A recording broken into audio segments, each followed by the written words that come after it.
ശസ്ത്രക്രിയയ്ക്ക് ചെയ്യുന്നതോടെ വയറ്റിനകത്ത് കത്രികയിടുന്ന ചികിത്സയാണ് ഇപ്പോൾ കേരളത്തിൽ നടന്നുകൊണ്ടിരിക്കുന്നത്. മെഡിക്കൽ കോളേജിൽ നടന്നു പോകുന്നവൻ മൂക്കിൽ പഞ്ഞി വെച്ച് തിരിച്ചു വരുന്ന കാലമാണിപ്പം. സർക്കാർ 5 പൈസ കൊടുത്തില്ല. ഞാനിപ്പം അമൃത ആശുപത്രിയിലേക്ക് പോകുന്നുണ്ട്, അവരെ കാണുന്നുണ്ട്. ഞങ്ങളുടെ ആലപ്പുഴ ജില്ലയിൽപ്പെട്ട പുന്നപ്രയ്ക്കടുത്തുള്ള സ്ഥലത്തെ ഉഷ എന്ന് പറയുന്ന സ്ത്രീക്കാണ് ഇതുണ്ടായത്. നിങ്ങൾ ഓർക്കുന്നുണ്ടാകും, കോഴിക്കോട് ഇതുപോലെ ഒരു സ്ത്രീക്കുണ്ടായത്. കത്രിക വയറ്റിൽ കിടന്നു. അവസാനം മന്ത്രി എന്ന എല്ലാ ഉറപ്പും കൊടുത്തു. ഒരുറപ്പും പാലിച്ചില്ല. ആ പാവപ്പെട്ട സ്ത്രീ കഴിഞ്ഞ ദിവസം തിരുവനന്തപുരത്ത് മന്ത്രിയുടെ വീട്ടുപടിക്കൽ സത്യാഗ്രഹമായിരുന്നു. ഞാനവിടെ പോയിരുന്നു. 1 രൂപ കയ്യിലെടുക്കാൻ അവർക്കില്ല. പ്രതിപക്ഷ നേതാവ് 1 ലക്ഷം രൂപ കൊടുത്തു. ഞാൻ എൻ്റെ ഗാന്ധിഗ്രാം ഫണ്ടിൽ നിന്ന് ഇതറിഞ്ഞ് 1 ലക്ഷം രൂപ കൊടുത്തു. സർക്കാർ 5 പൈസ കൊടുത്തില്ല. അവർക്ക് എന്തെല്ലാം വാഗ്ദാനമാണ് കോഴിക്കോട് ചെന്ന് മന്ത്രി നടത്തിയത്? അതേ അവസ്ഥയാണ് ഇവിടെയും ഉള്ളത്. സർക്കാർ ആശുപത്രി കെടുകാര്യസ്ഥതയുടെ പര്യായമായി മാറിയിരിക്കുന്നു.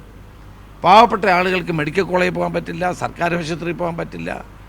എല്ലാ സിസ്റ്റത്തിന് തകരാറാണെന്നാണ് മന്ത്രി പറയുന്നത്. സിസ്റ്റം നന്നാക്കാനാണല്ലോ ഈ മന്ത്രി ഇവിടെ ഉള്ളത്. സിസ്റ്റം തെറ്റാണെങ്കിൽ, അപകടമാണെങ്കിൽ അത് നന്നാക്കാനല്ലേ മന്ത്രി ഉള്ളത്. മന്ത്രി ഒരു അക്ഷരം മിണ്ടുന്നില്ലല്ലോ. കോഴിക്കോട് സംഭവത്തിൽ ശേഷം ഇതുവരെ ഒരു നടപടി സ്വീകരിച്ചിട്ടില്ലല്ലോ. വളരെ ദുഃഖകരമായൊരു സംഭവമാണ് ഈ ഉഷ എന്ന് പറയുന്ന സ്ത്രീക്കുണ്ടായത്.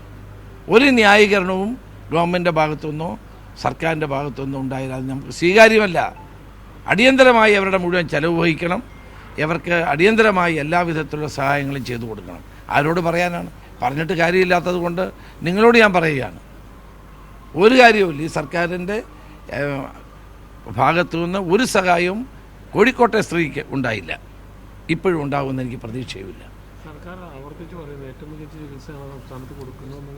ഇങ്ങനെയുള്ള ശസ്ത്രക്രിയയ്ക്ക് ചെയ്യുന്നതോടെ വയറ്റിനകത്ത് കത്രികയിടുന്ന ചികിത്സയാണ് ഇപ്പോൾ കേരളത്തിൽ നടന്നുകൊണ്ടിരിക്കുന്നത്. സർക്കാർ ആശുപത്രിയിൽ മെഡിക്കൽ കോളേജിൽ നടന്നു പോകുന്നവൻ മൂക്കിൽ പഞ്ഞി വെച്ച് തിരിച്ചു വരുന്ന കാലമാണിപ്പം. പല മെഡിക്കൽ കോളേജുകളുടെ സ്ഥിതി അതാണ്. തിരുവനന്തപുരം മെഡിക്കൽ കോളേജിൻ്റെ അനാസ്ഥയെപ്പറ്റി പറഞ്ഞ ഡോക്ടർ ഹാരിസിനെ എന്തെല്ലാം പീഡിപ്പിച്ചു ഈ ഗവൺമെൻറ്. തുറന്നു പറയുന്ന ഉദ്യോഗസ്ഥന്മാരെ മുഴുവൻ പീഡിപ്പിക്കുകയാണ്, ഡോക്ടർമാരെ പീഡിപ്പിക്കുകയാണ്. ഇതാണ് നടന്നുകൊണ്ടിരിക്കുന്നത്. അതുകൊണ്ട് ഈ കാര്യത്തിൽ അടിയന്തരമായ ചികിത്സ അവർക്ക് നൽകണം. അവരുടെ ചികിത്സാ ചെലവ് മുഴുവൻ ഗവൺമെൻറ് വഹിക്കണം. നവകേരള സർവേക്കും ബോർഡ് വെക്കാനും കാശുണ്ടല്ലോ. ഈ പാവപ്പെട്ടവർക്ക് കൊടുക്കാൻ കാശില്ലേ?